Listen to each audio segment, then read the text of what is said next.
Assalamualaikum warahmatullahi wabarakatuh. Nama saya Revita Oktavianti Purnomo dengan NPM 2017-8600-128 dari Prodi PGSD Reguler 6C STKIP Kusuma Negara Jakarta. Saya akan mengenalkan bagaimana sih virus corona atau COVID-19 pertama kali muncul. Nah, infeksi virus corona pertama kali ditemukan di kota Wuhan di Cina pada akhir Desember 2019. Virus ini menyebar dengan sangat cepat dan telah menyebar ke lebih dari 30 negara yang ada di dunia, termasuk di negara kita, di Indonesia, hanya dalam waktu kurun rentang 3 bulan saja. Hal tersebut membuat beberapa negara menerapkan kebijakan lockdown dalam langkah pencegahan penularan virus corona. Di Indonesia sendiri dilakukan kebijakan pembatasan sosial berskala besar atau PSBB yang akan diberlakukan serentak di beberapa daerah termasuk di Jakarta, Depok, Bogor, dan Bekasi per tanggal 15 April ini. Nah, sini saya akan memperlihatkan pembahasan mengenai bagaimana cara virus corona menyerang organ tubuh kita. Yuk, kita lihat sama-sama. Bagaimana virus corona menyerang tubuh kita? Mungkin itu jadi pertanyaan kita semua. Kita udah tahu gimana virus corona udah menginfeksi 1 juta orang di seluruh dunia sampai saat ini. Tapi yang mungkin belum banyak kita tahu, sebenarnya gimana sih virus ini nyerang tubuh kita? Mengapa infeksi virus ini bisa mematikan? Semua dimulai dari sini. Ketika virus corona masuk ke tubuh kita lewat percikan batuk atau bersin orang yang positif, baik secara langsung atau waktu kita nyentuh benda yang udah terkena percikannya dan gak cuci tangan setelahnya. Kalau udah gitu, si virus masuk lewat saluran pernapasan dan bergerak terus menuju sasaran utamanya, paru-paru. Disinilah virus yang punya 3 bagian utama ini mulai bekerja. Pertama-tama, paku protein corona ini akan nempel di paru-paru dan organ-organ lain yang selnya kaya akan protein ini, protein ACE2. Kalau tubuh kita ibarat rumah dan virus corona itu perampok, ACE2 itu ibarat gagang pintu rumah kita. Begitu udah nempel, perlahan tapi pasti virus ini akan ngedorong masuk ke dalam sel kita. Dan begitu berhasil masuk, barulah aksi sebenarnya dimulai. Di fase ini, tubuh virus corona akan membuka dan sang hacker pun terbebas. Dia akan ngehack inti sel sehat untuk nipu sistem imun tubuh kita biar nggak nyerang virusnya. Dan sekaligus ngebuat inti sel jadi memproduksi cikal bakal virus corona baru. Sel yang udah terinfeksi dan dihack ini selanjutnya akan terprogram untuk bunuh diri dan melepaskan jutaan virus corona yang siap nginfeksi dan ngehack sel-sel sehat lainnya.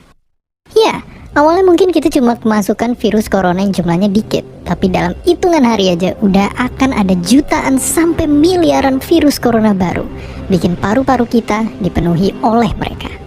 Tapi ternyata mimpi buruknya ada setelah ini. Ya, ketika virusnya udah menuhin paru-paru kita, sistem imun kita bakalan ngerespon ibarat polisi dan tentara yang meluncur ke tempat kejadian perkara. Tapi inilah yang bikin ngeri. Di sini, virus corona jadi penipu ulung yang bisa ngakalin sistem imun kita. Mereka bikin sistem imun nyerang membabi buta, termasuk nyerang sel-sel sehat kita. Mereka jadi nggak tahu mana kawan, mana lawan, dan perlahan-lahan jadi senjata makan tuan. Buat sebagian besar kasus, kejadian ini emang nggak berlangsung lama. Karena kalau sistem imun kita kuat, mereka pun akan bisa menang dari segala taktik virus corona. Tapi terkadang tubuh kita sedang lemah, dan kalau udah gitu efeknya bisa parah. Kita bisa kena radang paru-paru akibat sel sehat di sini yang udah nggak bisa nahan bakteri pneumonia. Malahan buat kasus yang kritis, bakteri ini nggak berhenti di sana. Mereka bisa masuk ke aliran darah dan akhirnya nyerang seluruh tubuh.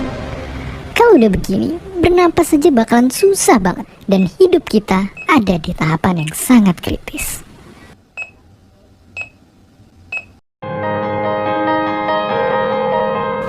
Ya, mungkin dengan fakta-fakta barusan bikin kita takut dan khawatir. Tapi ingat, kita pun punya cara buat memperkuat daya tahan tubuh kita. Makan makanan bergizi. Ya, Bukan lagi sekedar 4 sehat 5 sempurna, tapi ikutilah pedoman gizi seimbang yang bisa ningkatin imun tubuh kita. Virus corona bisa parah kalau kita emang sakit, tapi kalau tubuh kita sehat, kita punya harapan untuk bertahan. Sekarang teman-teman sudah pada paham belum apa itu virus corona? Coba sekarang teman-teman jelaskan apa itu virus corona.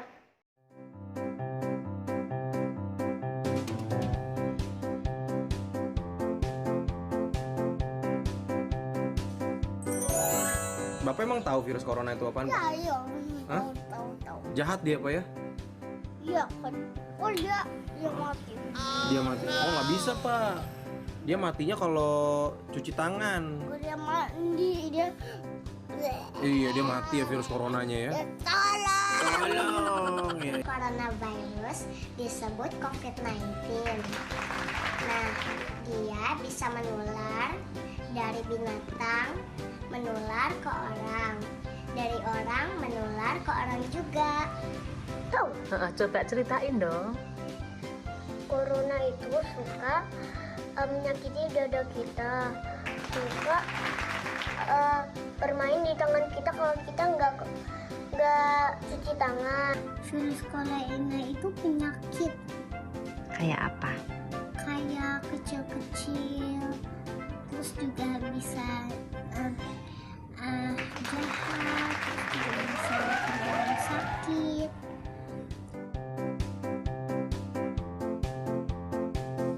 Terus kalau kamu mau jadi nggak kena coronavirus, cuci tangan 20 detik, sama harus minum air putih banyak, terus tidur cukup.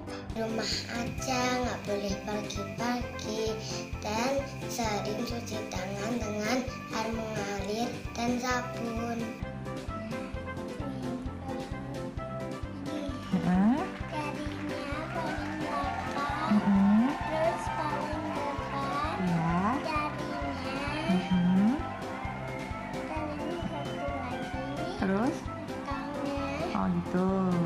satu lagi, terus kuku-kukunya dua. Biar pakai air bersih ya? Ya. Kita harus social distancing atau physical distancing, menjauhi tempat yang ramai, tetap sehat dan membuat sistem imunitas kita kuat.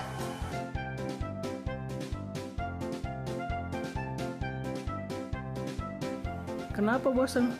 Karena nggak punya teman. Aku kangen sekolah sama teman-teman. Enggak. Kok nggak bosen?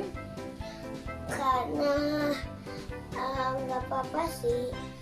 Bisa nonton HP, bisa main gadget. Bosan sekali. Kenapa? Karena tidak ketemu teman dan bu guru. Teman-teman mainnya di rumah, dan belajarnya di rumah, sama jangan pergi kemana-kemana, nanti kalian kena virus corona. Dadah. Terima kasih sudah menyaksikan. Semoga bermanfaat. Kita semua terhindar dari virus corona. Wassalamualaikum warahmatullahi wabarakatuh.